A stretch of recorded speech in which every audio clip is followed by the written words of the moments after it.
Assalamualaikum warahmatullahi wabarakatuh.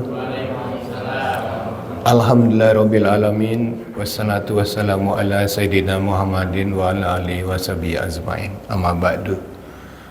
Para jamaah Masjid Al-Furqan yang dimuliakan Allah, marilah kita sore ini bersyukur kehadirat Allah karena rahmat dan karunia-Nya diberikan nikmat sehat, nikmat iman, sehingga kita dapat berkumpul pada sore hari ini untuk menjalankan sedikit diskusi yang mungkin banyak memberikan manfaat bagi kita semua.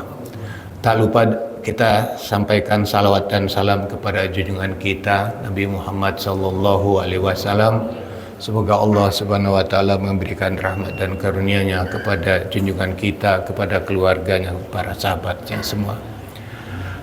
Saya manggil teman-teman aja ya. Ini memang saya mencoba memberanikan diri untuk menyampaikan sebuah katakanlah apakah disebut tausiah atau tidak. Tapi memang ini merupakan sebuah gagasan yang memang selama ini setiap subuh saya 3 orang lansia yang selalu berdiskusi tentang hal-hal yang menarik dalam konteks kehidupan kita dan apa yang mungkin bisa kita lakukan di dalam konteks menghadapi kehidupan dan kehidupan kedepannya gitu. Saya memang mencoba untuk memberikan sharing dalam konteks gagasan maupun ide dengan tema kita tentang pencerahan hati dan energi kehidupan, karena ternyata memang banyak hal yang sebetulnya dalam konteks ibadah kita lakukan, tapi dalam konteks sesuatu terkait kehidupan, realitas dan masalah yang kita hadapi, ternyata memang ada hal yang menarik untuk kita ingat dan kita jadikan semacam panduan dalam kehidupan. Nah, ini kebetulan ibaratnya kata orang ini tata kota kok membahas tata hati. Ini memang menarik bagi kita untuk ini. Pertama begini, konteks pencerahan hati dan energi kehidupan, kan kita tahu bahwa di dalam diri kita itu ada kolbu yang menjadi penuntun, juga menjadi semacam pengendali bagaimana kita menghadapi realitas kehidupan dan masalah yang ada. Dan kedua yang kita hadapi juga dalam ini adalah kita sebetulnya kumpulan energi yang bisa kuat dan bisa turun, dan itu sangat mempengaruhi psikologis kita. Contohnya begini ya, latar belakang. Ini realitas lah. Ini saya ngambil dari kitab-kitab ya. Dalam kitab Al-Khawatir dari Syekh Muhammad Al-Mutawali Al-Sya'rawi itu katakan pikiran itu adalah alat ukur. Jadi dalam situasi apapun, bahwa pikiran itu menentukan apa tindakan yang kita lakukan, apa sikap yang kita lakukan, bisa senang, bisa susah, bisa apapun, untuk memilih mana yang baik dan menjamin masa depan, rasa aman. Jadi pikiran itu selalu pada prinsipnya manusia tuh pingin aman, pingin nyaman, pingin senang. Esensi paling itu, nggak mau susah. Nah, di sini yang lebih menarik, karena pikiran itu adalah ukur, maka susah senangnya itu tergantung pengendalian kita terhadap pikiran. Nah, dalam buku Aladin Faktor itu ada tulisan lebih menarik. Hari ini setiap hari kita mikirin 60.000 pikiran. Banyak banget ya. Nah, pertanyaannya, dari 60.000 pikiran bahkan lebih itu, pertanyaan yang paling menarik adalah apa sih yang dibutuhkan? Ternyata butuh pengarahan. Mau dibawa kemana sebetulnya segala pikiran yang beragam itu, karena ada tekanan dan sebagainya. Dan hasil penelitian di Fakultas Kedokteran di San Francisco bahwa lebih dari 80% dari 60.000 pikiran itu adalah negatif. Jadi dalam tubuh kita ini perbandingan antara pikiran negatif dengan positif adalah 1:3.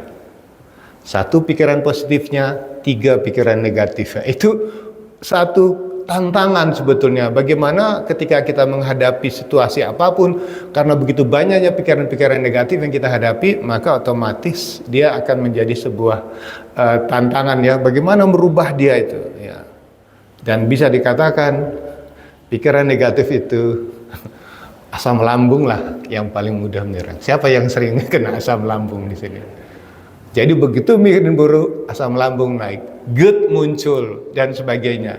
Jadi pertanyaan paling menarik, yang sering-sering asam lambung atau GERD itu mungkin harus banyak melakukan semacam kontemplasi penyadaran. Dan bisa dikatakan bahwa pikiran 75% menyebabkan penyakit jiwa dan fisik. Jadi memang bisa katakan otomatis antara pikiran, tubuh dan pikiran itu merupakan satu kesatuan yang bisa kompak dan bisa juga memecah gitu. Nah, karena bagaimanapun kalau pikiran kita hari ini tidak nyaman, tubuhnya pasti akan merasa tidak nyaman juga. Dan nanti akan saya jelaskan juga bagaimana nanti hubungan antara tubuh ini merupakan unsur antara fisika, kimia, dan biologi. Jadi ini latar belakang mengapa kita mengatakan hari ini merasa tidak nyaman, kacau, galau pada umumnya karena persoalan pikiran. Nah, jadi yang menarik adalah bagaimana pikiran-pikiran yang tidak nyaman itu bisa dalam diri kita. Nah, ya problemnya sederhana aja. Kalau misalnya kita lihat di sini, ini kalau jalan-jalan boleh susah. Nah, ini duduk susah saya karena biasa jalan. Karena sederhananya aspek spiritual karena kita kuat di sini, tapi kadang-kadang beragam persoalan keuangan. Kata yang punya warung Padang, no piti, no activity ya.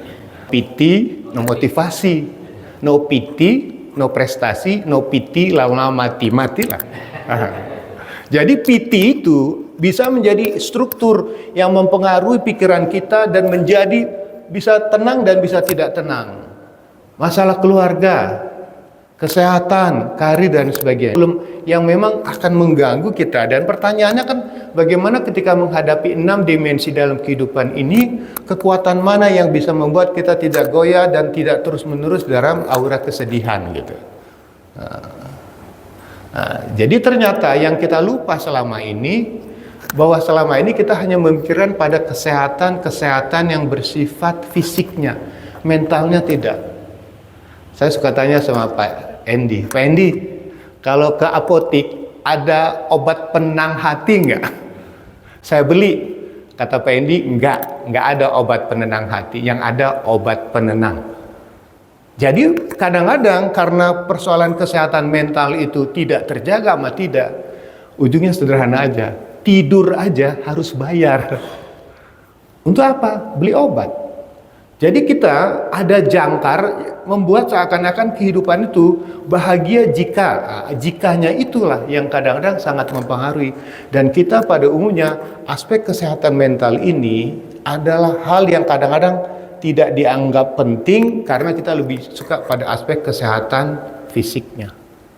Ini banyak orang stres, makanya kata orang hindarilah 3S. Stres, stroke, dan strong. Strong ini artinya stroke tak tertolong. Jadi emang tekanan itu yang harus kita lihat. Ini mental kehidupan kita memang harus kadang seperti itu. Nah, ini yang kalau tidak seimbang hidup itu. Ya, kalau yang keblinger ini kasus Pertamina lah. Pinter, seger, nggak bener, keblinger. Sekolah tinggi, pendidikan tinggi, tapi ternyata pendidikan yang tinggi, posisi yang tinggi tidak menjamin jadi orang bener. Ujungnya keblinger. Jadi kadang-kadang posisi jabatan yang kita miliki, pendidikan yang kita tidak miliki, kalau nggak benar ya keblinger. Coba nipu 270 juta. Pertanyaan itu tadi.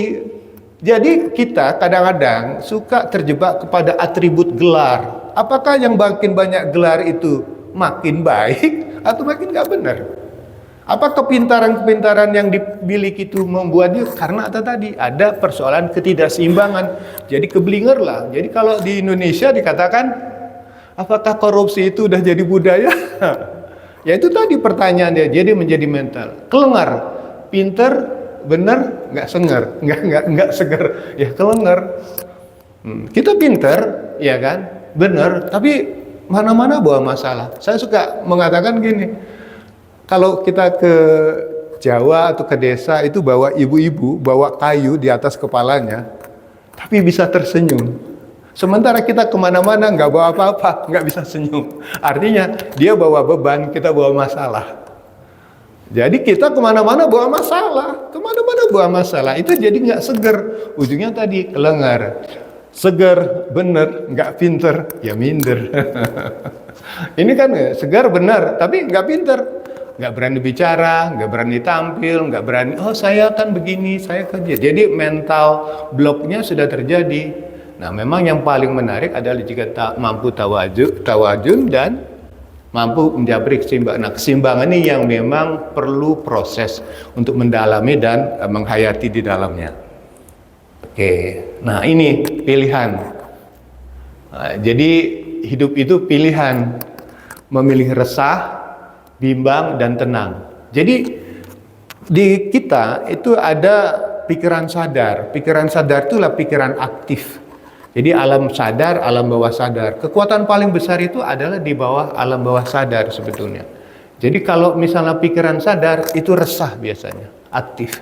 Resah itu karena prasangka negatif, keluh kesah, dosa, khawatir, dan trauma, itu keresahan. Ada ruang bimbang. Ruang bimbang ini di tengah-tengahnya itu ya, tentang apa dan bagaimana selanjutnya. Kemudian ruang tenang, istighfar, sabar, syukur, ridho, dan sebagainya. Ini semuanya akan mempengaruhi psikologis tubuh kita. Otomatis ini akan sangat memberikan pengaruh. Jadi sebetulnya aspek yang kita lakukan dalam kehidupan, mau pilih yang mana ini kira-kira? Mau pilih resah, ya ujungnya tadi punya prasangka, keluh kesah. Ini jadi menarik. Nah, bagaimana sebetulnya ada hal-hal yang mengapa ini terbawa-bawa dulu terus dalam kehidupan kita. Ya, oke. Nah, ini yang menarik. Saya suka diskusi sama Fendi. Fendi, kenapa sih kita emosi terus? Masalah terus? Pikiran, memori, dan emosi. Pikiran itu, misalnya mohon maaf ya, apa sih yang mengganggu kita? Jalan. Setiap jalan kita ingat seseorang, dia langsung ingat memori, kesel banget gitu. Misalnya kan. Nah, ketika ingat sesuatu, memori itu langsung keluar. Jadi ketika ingat sesuatu yang buruk, ingat sesuatu itu langsung bisa melahirkan memori. Pertanyaannya, ada menimbulkan emosi. Emosi itu ya bisa emosi negatif dan emosi gembira. Jadi kadang-kadang kalau misalnya pikiran dan memori ini sudah menjadi satu kesatuan, maka ujungnya adalah menghasilkan emosi. Jadi ada yang pertanyaan, kalau terus-menerus orang mengalami apa yang dinamakan emosi yang dihayati. Emosi yang dihayati, misalnya contoh ya, mohon maaf ini saya bukan maksud, mereka yang minta-minta gitu kan. Dia memposisikan dirinya sebagai orang yang dalam posisi lemah gitu. Dia melekat dalam dirinya. Jadi kita kalau ingat sesuatu yang buruk itu pasti selalu ingat pada hal-hal yang membuat emosi kita muncul. Jadi dalam konteks menghayati emosi ini, sejauh mana kita sebetulnya bisa mengendalikan emosi ini dengan cara mengendalikan pikiran. Karena pikiran tadi katakan ada 70.000, 75% yang mempengaruhi pikiran-pikiran negatifnya, maka otomatis dia akan mempengaruhi emosi kita. Makin berpikir buruk kita, maka emosi kita makin naik. Jadi pertanyaannya memang bagaimana membangun konteks kebahagiaan itu. Maka ada namanya kalimat-kalimat afirmatif. Contohnya begini. Kalau misalnya kita bangun pagi katanya, usahakan ungkapkan rasa gembira itu. Misalnya alhamdulillah. Ya, alhamdulillah, sehat, sukses, bahagia. Ya Allah, semua ada ungkapan-ungkapan bahagia. Itu dengan kalimat-kalimat afirmatif. Jadi kalau kalimat-kalimat yang menguatkan ini terus-menerus diulangi, maka otomatis emosi kita atau perasaan kita yang buruk tentang hal yang kita bayangkan sebelumnya itu tidak akan terjadi. Karena bagaimanapun pikiran adalah takdirmu. Jadi kata hadis ya, kalau mengatakan bahwa Allah mengatakan, aku bagaimana prasangka hambaku. Tapi dikatakan pikiran adalah takdirmu. Jadi apa yang terjadi itu merupakan proses dari pikiran kita yang membentuk takdir. Jadi dia akan terjadi seperti apa yang kita pikirkan. Nah, itu yang menjadi penghayatan atas sebuah emosi di dalamnya. Nah, Yang menarik dalam pikiran kita misalnya melihat gelombang. Ini mungkin teman-teman sudah pernah tahu lah beta, alfa, theta, delta gitu.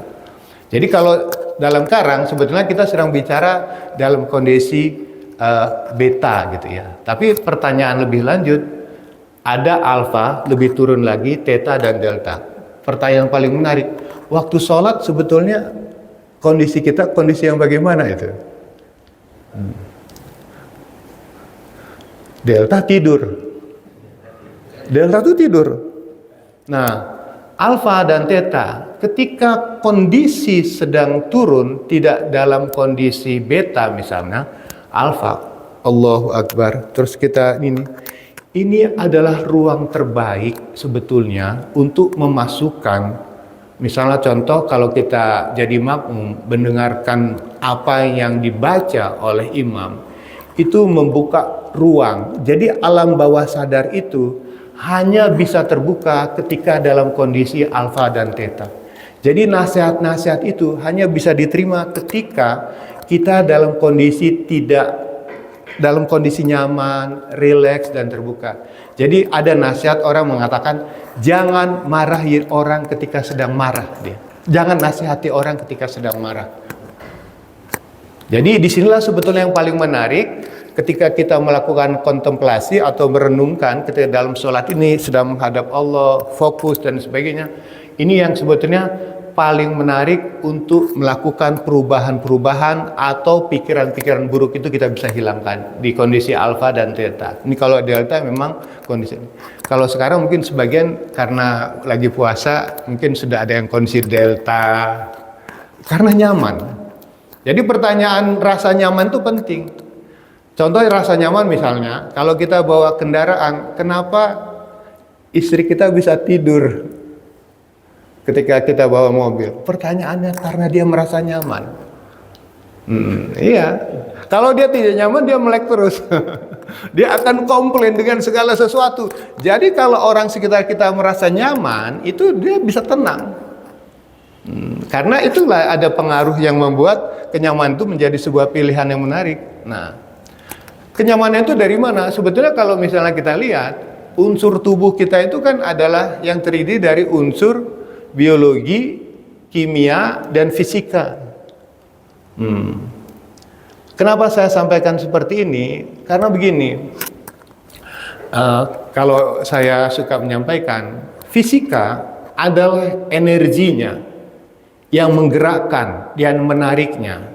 Sementara kimia itu adalah unsur reaksi yang diakibatkan karena peristiwa fisika itu tarikan itu. Dan biologi itu adalah komponen tubuh kita. Jadi kalau misalnya kita lagi stres, lagi marah, unsur kimia yang naik adalah asam lambungnya. Kalau misalnya orang sedang pening, pergi ke prodia, pasti yang dicek adalah kimianya, ya kan? Jadi ketika ada reaksi dari semua pikiran-pikiran negatif itu, maka yang bereaksi dalam tubuh adalah unsur kimianya yang mengganggu sistem metabolisme tubuh secara biologis. Jadi coba lihat, pergi ke prodia, kalau badan tidak enak, cek lab, yang keluar apa? Kimia semua. Kimia itu adalah unsur pembentuk reaksi yang dihasilkan dari apa yang terjadi dalam pemikiran yang kita hadapi. Nah, ini bisa terlihat ya unsur-unsurnya dalam konteks yang seperti ini. Ya, pikiran sadar. Jadi misalnya kalau kita dalam kondisi cemas, maka hormon yang keluar itu hormon kortisol, ya kan, yang membuat stres. Nah, kalau bawah sadar, yang bawahnya serotonin, endorfin, senang dan sebagainya, dan yang paling bawah itu adalah unsur yang lebih rileks. Jadi semua pikiran itu akan menghasilkan hormon yang akan membuat bagaimana suasana psikologis diri kita dan kondisi kejiwaan kita. Itu yang membuat yang ini. Memang agak berat ini ya. Tapi saya kira ini adalah bentuk contoh bahwa bagaimana tubuh itu adalah komponen dari kimia, fisika, dan unsur biologi di dalamnya. Nah, contohnya ini misalnya. Stres. Stres itu bisa dikatakan adalah reaksi tubuh atas kejadian ketika otak mendeteksi adanya bahaya yang mengancam. Jadi otak akan membuat pilihan melawan atau kabur, menerima atau tidak menerima gitu. Nah, artinya apa? Muncullah hormon-hormon stres itu ketika ada tekanan seperti kortisol, adrenalin, dopamin. Jadi ketika stres itu yang sebetulnya yang beredar, yang dibawakan oleh darah itu adalah racun-racun sebetulnya. Jadi yang sebetulnya membuat kondisi badan tegang dan ujung-ujung biasanya darah itu langsung ditarik ke kaki kanan. Biasanya orang merasa tegang di kaki kan dan sebagainya. Itu sangat pengaruh sekali. Kemudian juga ada pencernaan menjadi lambat, pernapasan menjadi cepat, denyut jantung, tekanan darah meningkat. Ya, itu tadi saya katakan, ketika kita berpikir dalam tekanan, terancam, cemas, andilau ya, antara dilema dan kegalauan, nah itu otomatis kimianya akan naik itu unsurnya itu menjadi sebuah hubungan antara bagaimana pikiran, perasaan itu merupakan satu kesatuan yang membawa pengaruh terhadap unsur-unsur psikologis dan unsur-unsur kimia yang ada dalam tubuh kita. Dan yang lebih menarik itu ini yang katakan tadi. Apa implikasinya ketika itu? Pertama, satu, ketika stres meningkatkan tekanan darah, meningkatkan metabolisme, artinya dalam hal ini jantung lebih cepat berdetak. Gula, kan orang diabetes, mohon maaf, kadang-kadang jangan yang manis-manis, jangan makan. Justru yang lebih menarik adalah ketika dia sedang stres, yang naiknya tuh glukosanya, gulanya. Jadi ada teman saya kan bilang, Pak Yayat, saya ini punya gula nih, udah nggak makan nasi, ngurangin nasi, nggak minum teh manis, nggak minum ini, udah dikurangin semua. Tapi yang menjadi pertanyaan, masalahnya dikurangin atau tidak? Ternyata kemampuan untuk mengurangi masalahnya tidak mampu, ujung-ujungnya ya implikasinya terhadap kondisi tubuh dan aspek-aspek gejala yang terjadi dalam situasi yang seperti ini bisa mempengaruhi berbagai unsur yang bisa merubah, misalnya satu, kolesterolnya naik, peradangan dan sebagainya. Ini memang hal yang perlu kita lihat dan kita cermati bahwa bagaimana pengaruh pikiran dan pengaruh terhadap tubuh itu punya hubungan satu dengan lainnya. Nah ini yang saya katakan, kita ini agak sedikit masuk kepada komponen apa yang dimaksudkan bagaimana mengendalikan pikiran. Ini memang agak berat. Ini hanya unsur kimia fisikanya lah. Bagaimana kemampuan dari energi itu menarik, mendorong dan mempengaruhi dalam bentuk setiap perilaku maupun tindakan yang kita lakukan. Nah, ini yang menarik. Sebetulnya kita ini ada hubungan energi, ada energi kita, Pak. Ada penelitian mengatakan mengapa umat Islam itu sholatnya bersaf dan katakan rapatkan. Apa sih maknanya gitu? Kadang-kadang kan kita nggak tahu. Ternyata ada satu penelitian mengatakan bahwa ketika kita merapatkan saf, itu akan menyatukan energi dan membangkitkan kekuatan. Jadi kita bisa bayangkan antara sholat sendiri dengan sholat berjemaah itu pasti lain suasana hatinya. Jadi bisa dikatakan bahwa ini pun juga akan mempengaruhi dalam konteks perasaan kita lagi senang, lagi susah ketika kita melakukan interaksi dengan orang lain. Contohnya begini. Jadi misalnya kalau yang di rumah suka sedang emosi, berpengaruh nggak dengan suasana kita? Kalau yang di rumah misalnya mak-mak lagi marah, ketika sedang marah, pasti yang lain masuk kamar biasanya. Atau menghindari. Ternyata itu tadi. Nah, hari ini ketika saya berbicara pun, sebetulnya kan saya berbicara, ada satu unsur energi yang disampaikan dan tergantung kepada perasaan teman-teman. Apakah apa yang saya sampaikan itu secara tidak langsung mempengaruhi nggak terhadap kondisi kenyaman yang ada pada kita. Jadi sebetulnya kita satu dengan lain itu saling mempengaruhi, saling memberikan reaksi terhadap apa yang kita lakukan dalam hal ini dalam keseharian. Nah, kemudian juga yang sangat menarik dari itu adalah ini, ada namanya energetic communication. Siapa yang punya kucing di rumah? Gimana perasaannya Pak Roni? Pernah nggak kucing itu mendekat, ngelus-ngelus? Kenapa Pak? Tahu nggak dia kenapa mengelusnya ke Pak Roni? Karena dia tahu Pak Roni itu baik sama dia. Jadi sebetulnya dikatakan itu bisa kedetek sebetulnya. Lihat anak bayi, ada yang pernah marah nggak? Seneng kali, ya kan? Itu mendetek sebetulnya. Kalau kita udah lihat orang, si Barokokok datang nih, wah udah nggak nyaman nih, penagih pinjol datang nih, itu sebetulnya bisa kedetek. Itu orang membawa pengaruh nggak ke kita. Jadi sebetulnya hewan itu bisa mendetek apakah kita dekat, perhatian nggak sama dia. Kadang-kadang waktu sholat kalau ada yang punya piaraan, kucingnya datang.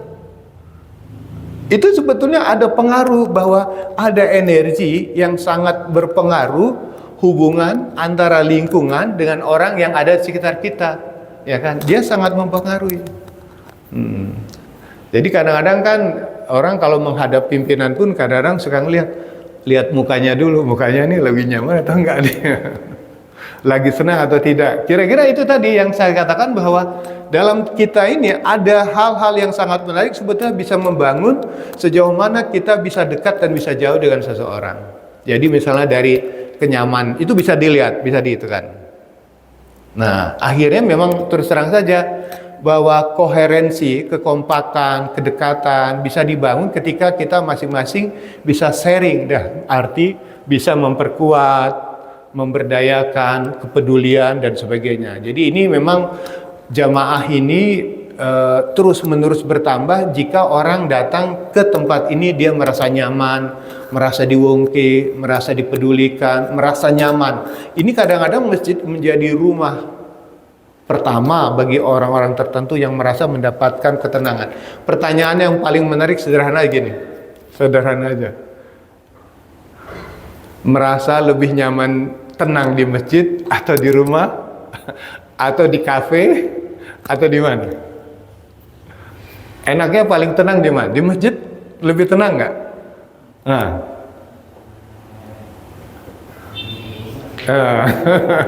Pilih di mana perasaan kita paling tenang. Kenapa begitu masuk masjid kita merasa lebih tenang dan bersih nyaman? Karena energinya itu. Suasananya itu. Kalau di pasar was-was, pegang dompet, naik bis, pegang dompet. Karena ada persoalan energi yang kadang-kadang masuk dalam satu kumpulan, ada yang berpikiran jahat, ada berpikiran ini. Jadi ini terus terang aja membangun suasana nyaman itu juga penting bagi kita. Maka orang mengatakan surgaku adalah rumahku, itu bagaimana menciptakan rasa nyaman, rasa aman di dalam rumah, senyaman apa yang kita rasakan.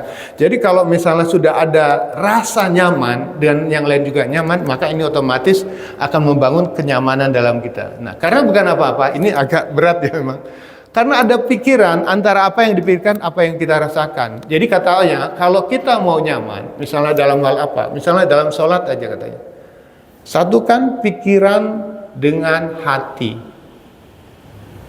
Atau kalau mau kita merasa tidak nyaman, katanya gini, diem aja, tafakur sama istighfar. Istighfar gitu ya. Tenang, diem aja. Kalau udah terasa selaras, itu dapat. Tapi kalau antara pikiran di sini masih deg-degan, masih belum nyambung, belum dapat. Jadi memang ada bagusnya ketika habis selesai sholat atau tahajud atau kapanpun, carilah pagi. Kalau misalnya para psikolog, mereka yang setiap hari menangani orang-orang bermasalah, pagi pasti dia mengupgrade dirinya untuk mencoba melakukan istilah mereka meditasi atau apapun untuk mencari suasana tenang itu, untuk menyatukan antara pikiran dengan hati di dalamnya.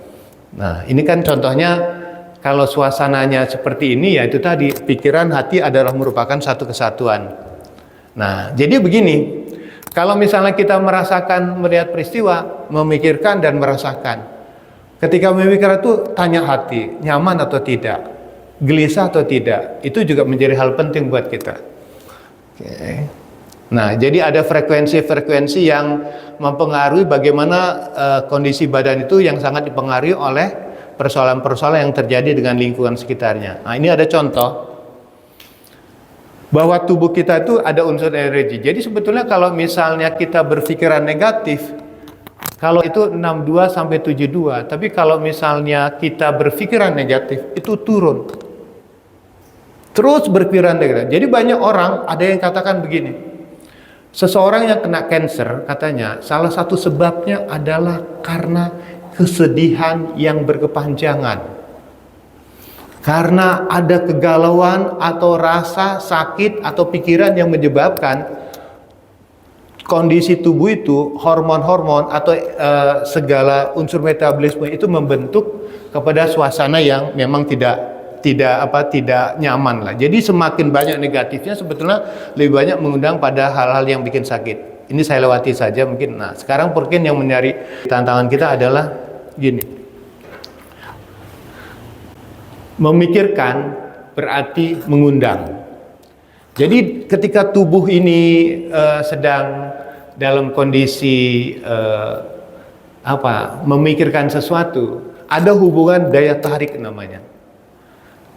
Anda menarik segala sesuatu yang Anda pikir dan rasakan tanpa membelikan apakah menginginkan atau tidak. Kita kadang-kadang nggak tahu, tiba-tiba ada pikiran apa-apa aja masuk. Kita kadang-kadang nggak ngundang, tapi yang terjadi masalah adalah ketika kita memikirkan sesuatu itu yang diterima atau tidak, itu otomatis kita kadang-kadang tidak suka itu, mau tidak mau, ya itulah yang kita terima. Jadi memikirkan berarti mengundang apa yang buruk dan baik itu yang kadang-kadang kita tidak bisa menolak. Tapi pertanyaannya, setiap yang kita pikirkan berarti kita mengundang dia untuk datang ke dalam diri kita. Ini memang menjadi suatu hal yang sering kita temukan dalam praktek yang kita hadapi, bahwa kadang-kadang kita tidak suka sesuatu tapi kadang-kadang suka terpikirkan sama kita. Jadi sebetulnya dalam konteks yang seperti ini, memang yang tidak bisa kita rasakan adalah bahwa pikiran dan perasaan itu kadang-kadang tidak kita rasakan, tapi dia bisa mempengaruhi segala tindakan dan kebiasaan yang kita lakukan. Nah, ini yang sebetulnya yang paling menarik dari seluruh proses itu, bahwa sebetulnya dalam tubuh ini, ya ini ada level of energy. Jadi ketika kita punya kekuatan, jadi ada energinya 200, 250 gini. Energi yang paling tanpa stres adalah memahami dan berpikir. Kapan itu? Ketika kita bersyukur. Jadi kita bersyukur itu kita memahami. Jadi kalau makin ke atas itu sebetulnya makin ikhlas, makin tenang, makin jauh dari materinya. Ini ada namanya power, kekuatan. Jadi contohnya gini, kalau sedang gelisah, ada namanya EFT, Emotional Freedom Technique, itu diketuk-ketuk untuk menenangkan. Jadi keberanian itu, kalimat afirmasi menguatkan itu ada penegasan untuk meyakinkan diri bahwa kita mampu menghadapi realitas kehidupan dengan lebih baik. Jadi percaya, yakin, optimis. Bahkan yang paling menarik adalah bisa memahaminya dengan rasa bersyukur. Kemudian makin tinggi makin tak terlukiskan. Jadi ibaratnya makin ke atas kita jauh dari materi, sebetulnya itu makin lama makin nyaman dalam pemikiran yang kita hadapi.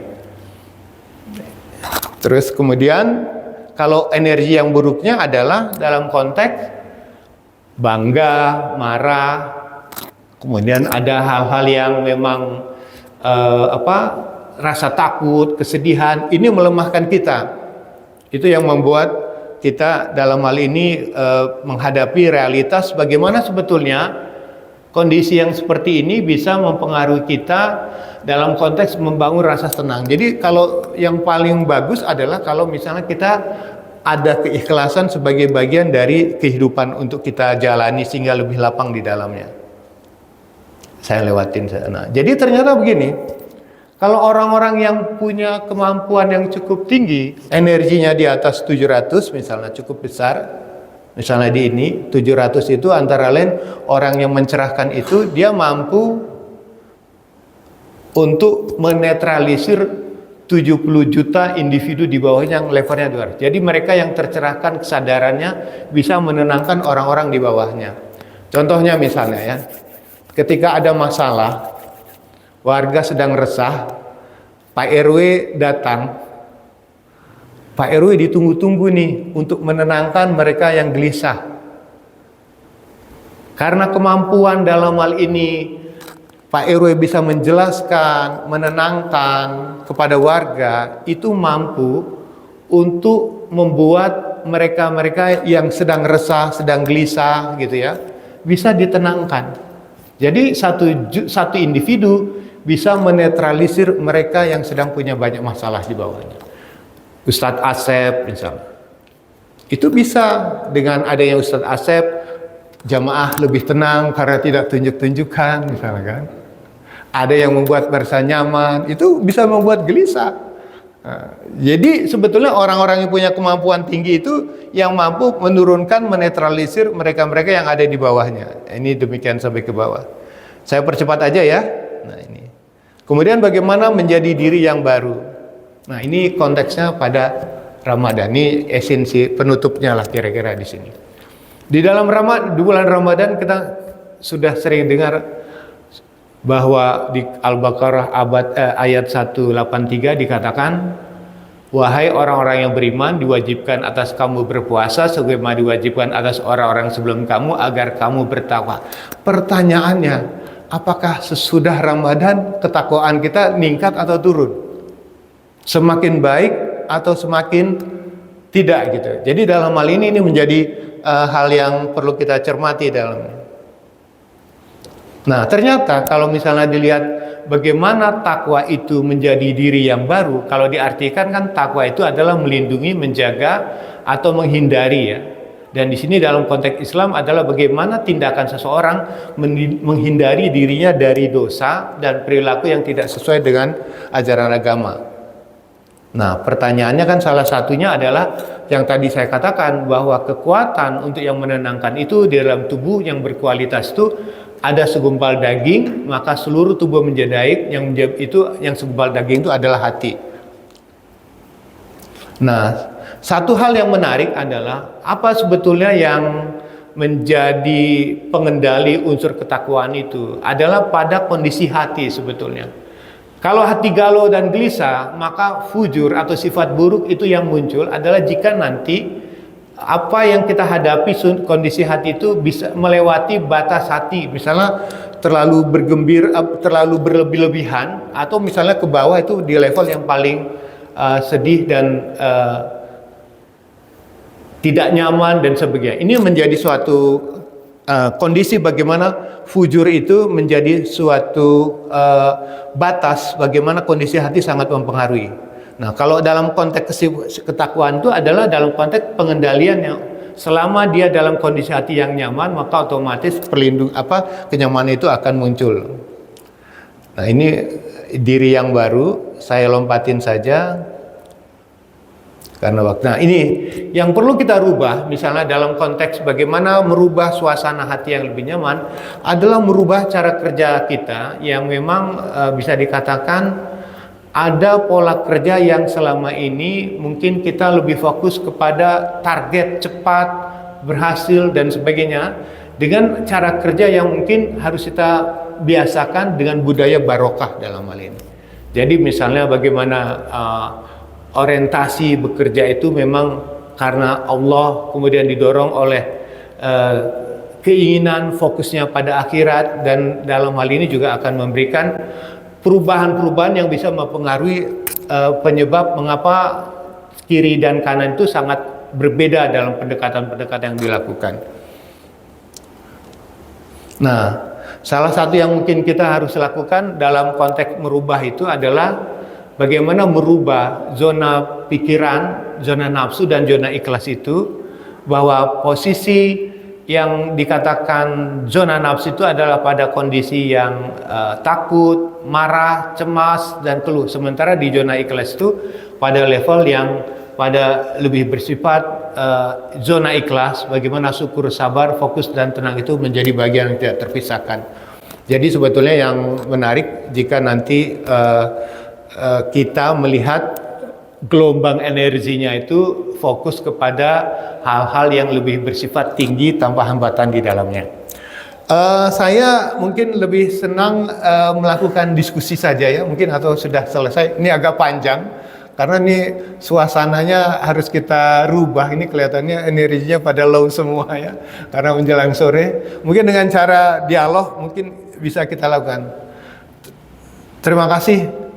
Alhamdulillah, mudah-mudahan apa yang disampaikan ini kalau saya lanjutin memang masih panjang, tapi dengan dialog saya kira bisa menambah hal-hal baru di dalamnya. Ada yang ingin bertanya dalam hal ini, Pak? Atau ingin diskusi? Nah.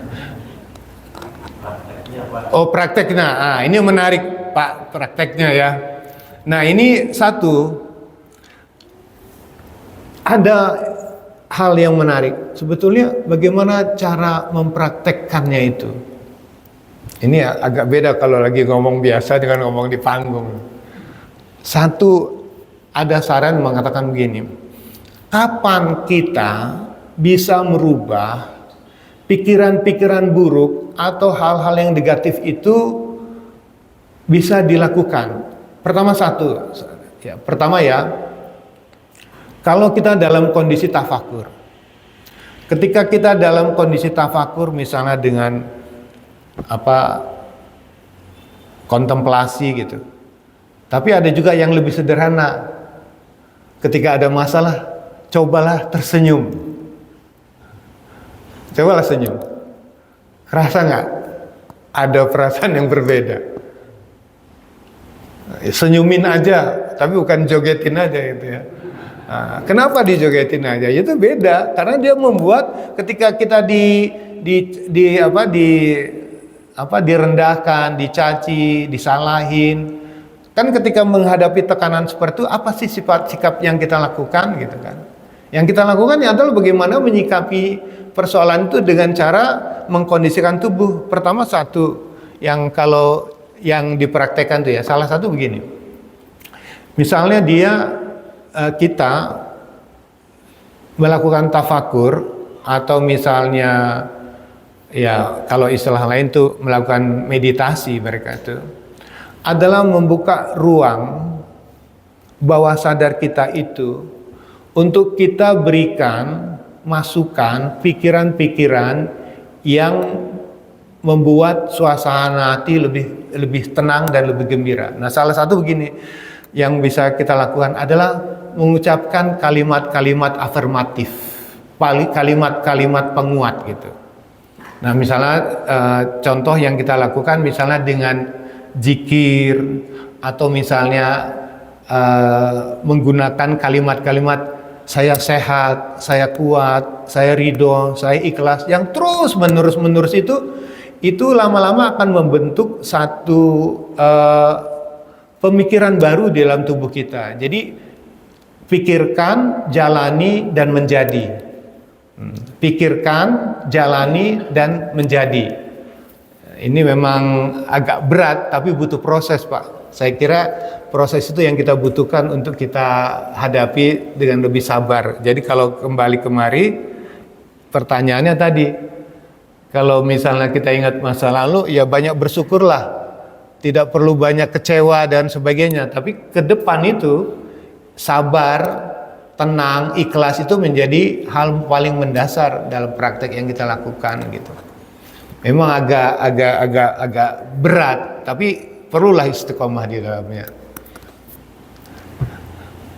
Saya kira ada lagi yang mungkin kita bisa sampaikan. Mungkin kalau tidak ada, mungkin lebih santai. Saya kalau begini agak susah nih untuk lebih ekspresi gitu ya, karena direkam gitu ya.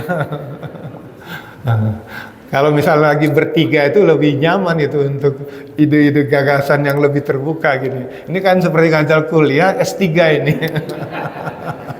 Agak berat karena suasananya lagi puasa juga ya kan. Jadi powernya itu mungkin tidak pas gitu ya. Tapi kalau memang intinya kalau menurut apa yang mungkin bisa kita lakukan adalah bagaimana kita menyikapi kondisi yang terjadi itu. Pertama gini aja lah, sederhana. Coba dalam melakukan segala sesuatu misalnya kan, saya juga belajar banyak itu ya. Coba tanya ke hati. Ketika kondisinya terasa nyaman dan tenang, itu sebetulnya yang paling pas yang untuk bisa kita lakukan. Jadi kalau hati dan pikiran itu sudah jadi satu, itu otomatis perasaannya itu akan berbeda gitu. Ketika sholat pun pasti terasa sekali gitu. Kan kita pas sholat pun pasti merasakan kan. Ketika mulai habis takbir, pikiran itu udah kemana-mana gitu. Tapi pertanyaannya mungkin cara yang paling terbaik adalah menyatukan antara pikiran dengan perasaan menjadi satu kesatuan yang bisa membuat kenyamanan itu bisa muncul. Kalau misalnya tidak ada, saya kira silakan Pak. Silakan Pak. Terima kasih Pak. Ya. Saya Budio Prasetyo namanya Pak. Iya Pak. Saya seorang dokter. Oh ya, mohon maaf Pak, ini luar biasa saya ditanyain dokter nih. Saya dicek. Justru luar biasa Pak, saya lihat ini luar biasa buat saya karena Bapak menerangkannya secara sistematis. Iya. Pendekatan sistem. Jadi Iya. Dan luar biasa, saya bukan kebetulan ya, Allah juga menyebabkan saya sholat hari ini di sini. Wah, saya di. Iya, rumah saya di sana Pak, di Badan Manusia juga, jadi di sana bahkan paling dekat sama masjid yang besar itu. Oh, itu kelas ya. Di sini Mas Azan, rupanya memang saya harus mendengarkan Bapak. Iya. Alhamdulillah. Sangat sistematis dan tinggi ilmunya Pak. Oh, emang berat Pak. Namun saya teringat di salah satu surah 3 Al-Imran, salah itu ayat 17. Saya pernah diberitahu itu adalah operasionalisasi dari takwa. Oke. Nah ini kan nanti arahnya kepada bagaimana kita menghayati di dalam kita berpuasa ini. Iya. Di ayat itu dikatakan 5 kriteria Pak. Yaitu barangkali ada yang bisa buka Al-Quran, saya bisa dikoreksi. Yaitu orang-orang yang satu sabar. Iya. 2 selalu jujur. 3 patuh dan taat yang melaksanakan perintah dan taat meninggalkan larangan. Iya. 4 membelanjakan harta di jalan Allah, dapatnya benar keluarnya benar. Iya. 5 minta ampun di sepertiga malam. Iya. Nah, ini yang operasionalisasi saya beritahu salah satu senior dokter juga, Dr. Adarisman. Dia menerangkan pada saya itu, jadi satu sabar. Iya. Bagaimana menerangkan menjadi sabar itu? Iya. Mungkin tadi yang Bapak terangkan tadi di dalam gelombang-gelombang kita tidur dan sebagainya. Iya. Jadi ini yang mungkin nanti kalau di dalam pembahasan kita ke depan mungkin lebih operasional kalau kita bisa Iya. bagaimana caranya sabar. Betul. Kemudian jujur. Iya. Jujur yang saya tahu katanya di agama boleh berbohong itu cuma 3 hal Pak. Iya. Satu, ketika di dalam kita menyelamatkan nyawa seseorang, pernah datang di mana mau saya bunuh saya nggak tahu. Iya. Yang kedua di dalam peperangan, kita tidak kemana di situ nggak boleh. Iya. Itu boleh berbohong. Nomor 3 masalah suami istri.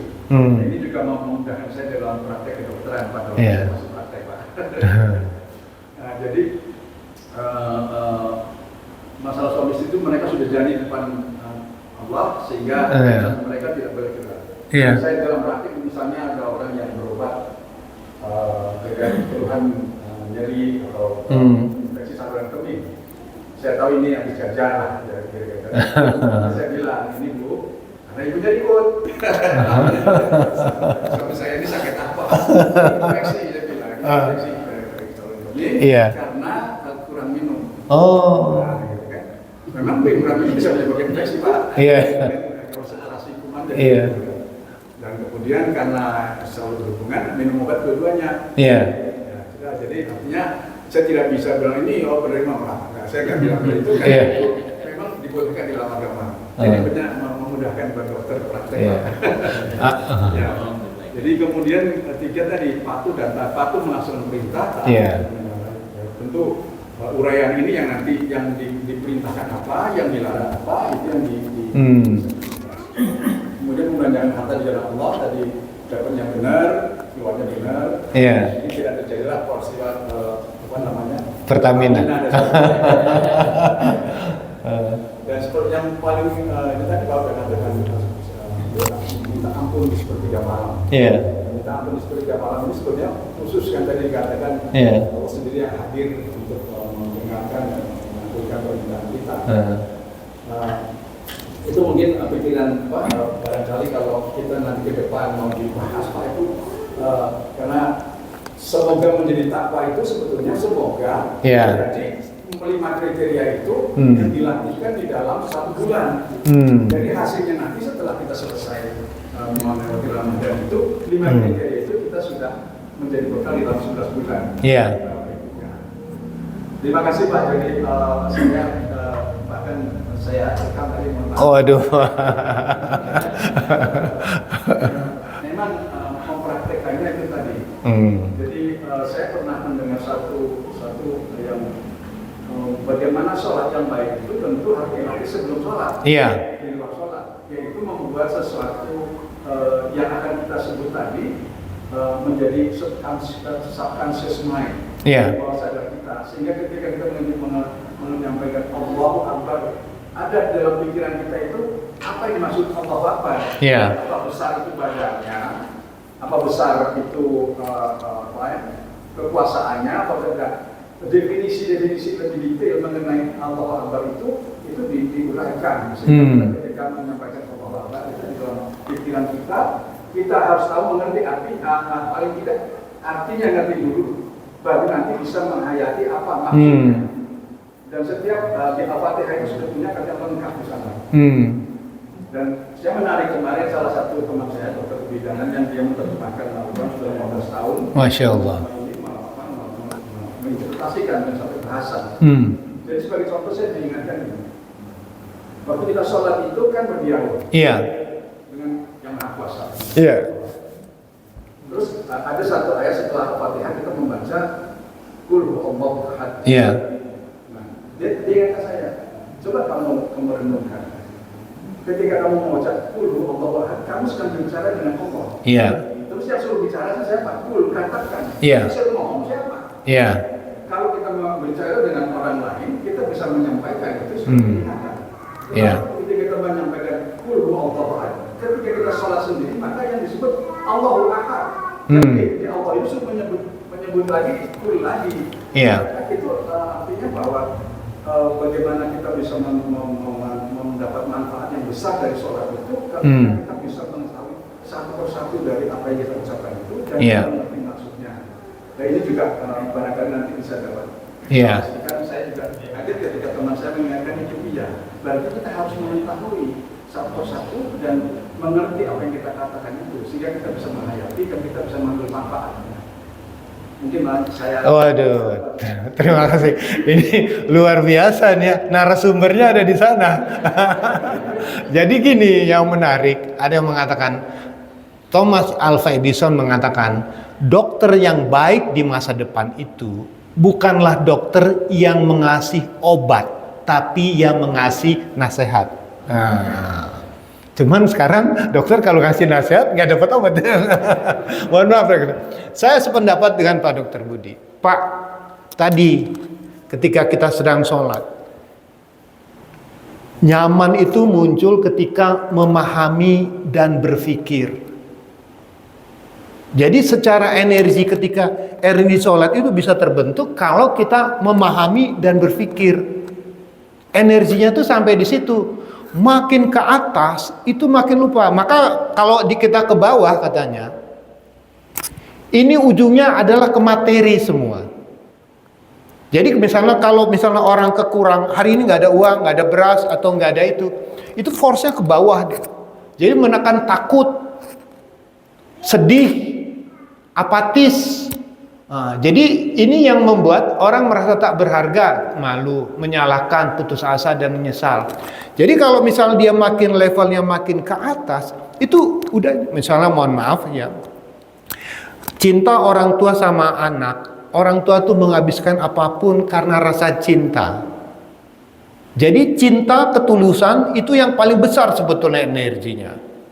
Ya, misalnya Ustadz pulang dari Bogor ke Sukabumi, jauh nggak Ustadz? Tapi senang nggak jalannya?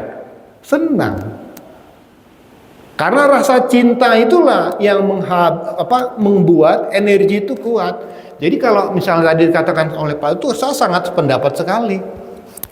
Bahwa kita ketika kita makin memahami dan berpikir, ini zonanya tuh namanya zona syukur sebetulnya. Kita memahami apa yang kita lakukan dan apa kita perbuat. Jadi ketika orang melakukan secara fisik, itu ada dua namanya kesadaran. Kesadaran diskursif, kesadaran tuh orang tahu di mana saya salah, bagaimana saya harus memperbaiki, di mana saya ada nama kesadaran praktis. Mohon maaf kalau kita lihat di YouTube Pak, kemarin di masjid sholat tarawih yang begini-begini. Yang penting ngejar target. Iya, itu kan pertanyaannya, dia memahami nggak? Jadi energi itu antara rutinitas dengan hasilnya. Jadi pertanyaannya kalau begitu berubah nggak? Nggak ada perubahan.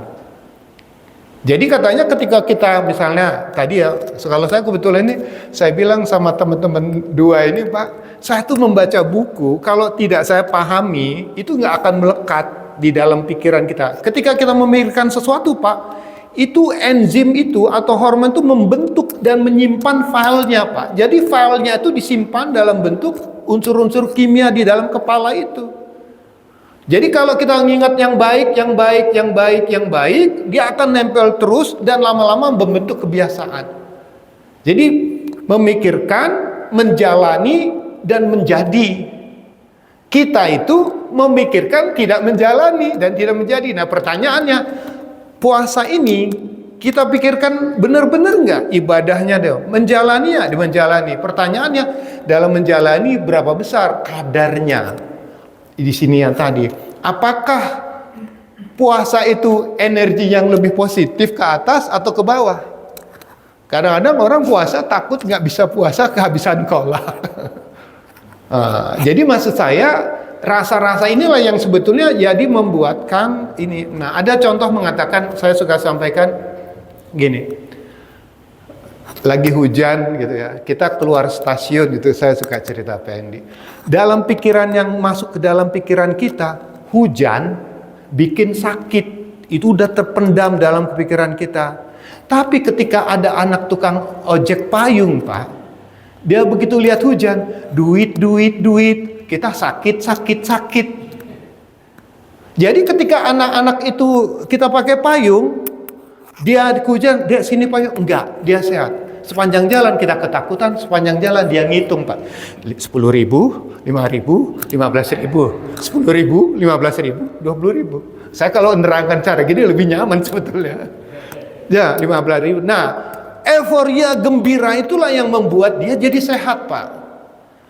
Jadi pertanyaan itu tadi, enzim apa ketika walaupun dia dalam kondisi yang begitu ini, dia tetap merasa yakin bahwa dia akan bahagia gitu kan. Jadi ketika itulah dia membentuk, mungkin dari kedokteran Bapak bisa memberikan masukan. Terus yang kedua, saya suka cerita sama Pak Endi sama ini.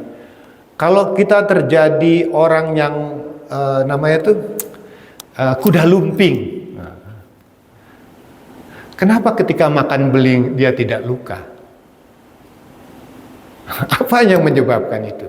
Atau misalnya ada faktor lain yang misalnya orang yang gembira itu jarang sakit, karena katanya Pak dokter gitu bahwa ternyata ketika dia lagi kondisi energi yang ke atas tinggi itu ada kemungkinan tubuh itu katanya, ini mohon maaf kalau misalnya Pak dokter bisa menjelaskannya, itu tidak terpengaruh, bahkan tidak luka atau tidak bisa imunitasnya bertambah gitu, karena ada rasa energinya. Jadi orang makin tinggi itu ya makin merasa lebih ini. Nah, jadi kan pertanyaan paling menarik adalah bagaimana sebetulnya orang bisa sehat dengan sehat gitu. Pak dokter pasti pernah melakukan itu kan? Kasih nasihat atau kasih obat nih kira-kira? Belum pernah ya? Karena kita unsurnya unsur kimiawi semua gitu. Ya kira-kira itu yang mungkin mungkin semacam diskusi yang bisa saya kasih informasi. Saya tidak ahli medis, tapi cuman saya mencoba mempelajari bahwa ternyata dalam konteks energi itu yang sebetulnya membuat kita lebih bersemangat. Contohnya misalnya ketika orang sedang cemas atau takut, kreativitasnya itu tidak muncul.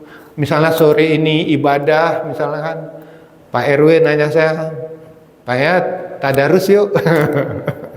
Pertanyaan itu dasarnya ikhlas atau mikir, wah ini di rumah ada itu. Nah, itu sangat mempengaruhi. Jadi kalau di sini itu yang menarik kalau kita ingin mendiskusikan lebih lanjut, bahwa semakin ikhlas, semakin lapang, semakin itu orang sudah tidak ragu-ragu lagi misalnya untuk berinfak, bersedekah gitu.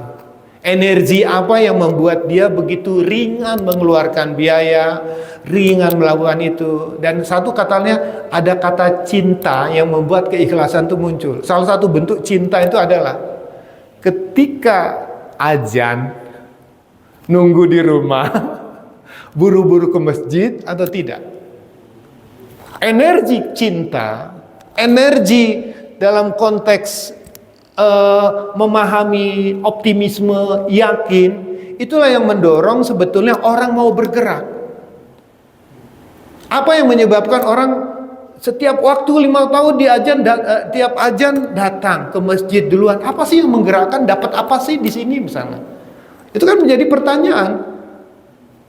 Kenapa tiba-tiba dia membentuk seperti itu? Karena ada nama proses-proses menjalani itu. Karena kekuatan itulah yang mendorong dia. Makin ke atas itu ya makin tidak mikirkan materinya dia. Ya Nabi sebelum wafat kan bertanya, masih adakah yang tersisa gitu kan. Nah, itu yang menurut hasil penelitian menunjukkan bahwa energi yang terbesar itu ada hierarkinya. Makin kita, pertama satu, afirmasi penegasan. Ini melahirkan sifat berani dulu kan. Ketika orang takut, kalau di EFT, Emotional Freedom Technique, itu orang di tapping gitu ya, supaya dia merasa berani dan tenang seperti dulu. Karena energi dalam tubuhnya terhambat ketika sehingga menimbulkan rasa berani itu. Jadi kemudian percaya, yakin, optimis, memaafkan, memahami, terus sampai ke atas, sampai tidak terlukiskan, tidak terbayangkan. Itu kalau sudah yang sampai level itu memang orang tidak terlalu banyak melekat dengan hal yang sama materi. Sebetulnya materi itulah yang sebetulnya menyebabkan apa yang dinamakan kecemasan, kegelisahan, dan dia menekan gitu. Contohnya misalnya bangga, karena dia bangga materi, sifat negatif yang muncul dari dia adalah menghina dan merendah. Karena dia merasa bangga. Marah menimbulkan kebencian, energinya tuh makin lama makin turun. Keinginan, hasrat, miliki, itu akan membuat ya makin turun lagi. Yang paling parah tuh di bawah ini inaction, tidak ada aksi Pak. Takut, sedih, apatis, rasa bersalah, rasa malu. Orang kadang males ke masjid yuk, males Pertanyaan tuh tadi, energinya rendah dia. Tapi kalau orang energi udah ke atas makin tinggi, ringan aja. Jadi misalnya kalau di Quran kan dikatakan ayat-ayat apa? Ketika diperintahkan untuk berperang, kan banyak yang takut.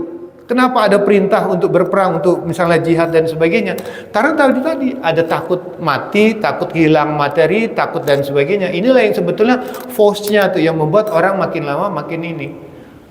Jadi pertanyaan juga sama dengan yang sakit katanya. Kenapa yang sakit itu lemah? Karena takut. Takut apa? Ya takut mati. Takut gelisah dan sebagainya. Ini yang mungkin yang bisa dikatakan level of energy, karena energi itulah yang menggerakkan. Saya mungkin Pak Dokter Budi pasti lebih paham ya bagaimana pikiran, energi dengan itu bisa mempengaruhi terhadap kondisi biologis tubuh. Itu tadi dikatakan.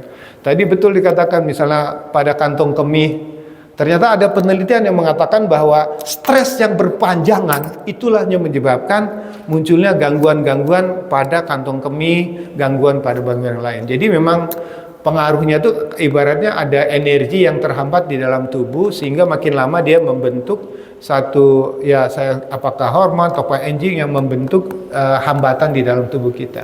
Jadi ini yang sebetulnya bisa dikatakan bagian yang tidak terpisahkan. Esensinya sebetulnya di sini ya, bagaimana dengan hal-hal lain ya, bagaimana sabar ya. Kalau sabar itu ya level kita sudah makin ke atas.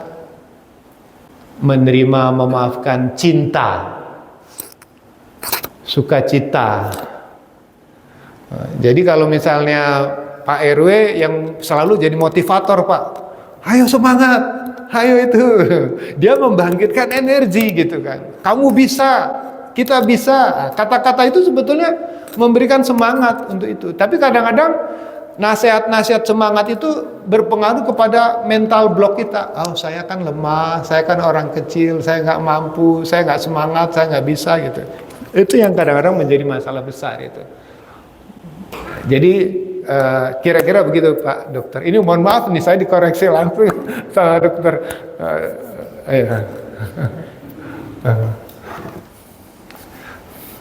Karena satu hal lagi Pak Dokter, mungkin kita pernah mengenal placebo ya. Efek placebo ya. Efek placebo kan luar biasa itu kan. Mainnya hanya main di pikiran itu. Bagaimana pengaruh pikiran bisa menyembuhkan, seperti contoh ya saya suka mengatakan dulu dalam Perang Dunia Pertama banyak prajurit-prajurit yang luka disuntik sama morfin untuk menghilangkan rasa sakit mereka. Ketika morfinnya habis, si dokternya bingung mau pakai apa. Dia pakai air garam. Dia disuntikkan ke orang itu dan orang itu sembuh. Tetap semangat gitu. Jadi placebo effect itu sebetulnya sugesti-sugesti pun bisa memberikan pengaruh kepada diri kita yang dalam posisi lemah. Jadi orang mengatakan siapa yang paling mudah dipengaruhi dengan ini? Dengan cara kekuatan energi. Jadi placebo, efek placebo di dalam diri kita. Dan ternyata dalam Perang Dunia Pertama pun, karena perangnya frontal begitu, banyak prajurit yang meninggal bukan karena ditembak musuh, tapi mati karena ketakutan sendiri. Jadi rasa takut tuh yang membuat dia down, sakit, dan mati gitu. Oke. Kira-kira gitu, ya. Saya kira cukup ya. Oh, cukup ya. Saya diskusi informal aja. Terima kasih, alhamdulillah, mudah-mudahan ini memang agak berat. Saya sendiri baca bukunya berat. Saya bilang apa Juana, saya baca bukunya, tapi saya kan pingin juga berbagi sharing, dan saya juga belajar banyak tentang EFT, Emotional Freedom Technique, yang memang cara bagaimana kita bisa menyembuhkan. Kalau yang ini saya kira alhamdulillah saya tutup terlebih dahulu. Mudah-mudahan apa yang saya sampaikan bisa memberikan manfaat kita semua. Wabillahi taufiq wal hidayah. Assalamualaikum warahmatullahi wabarakatuh.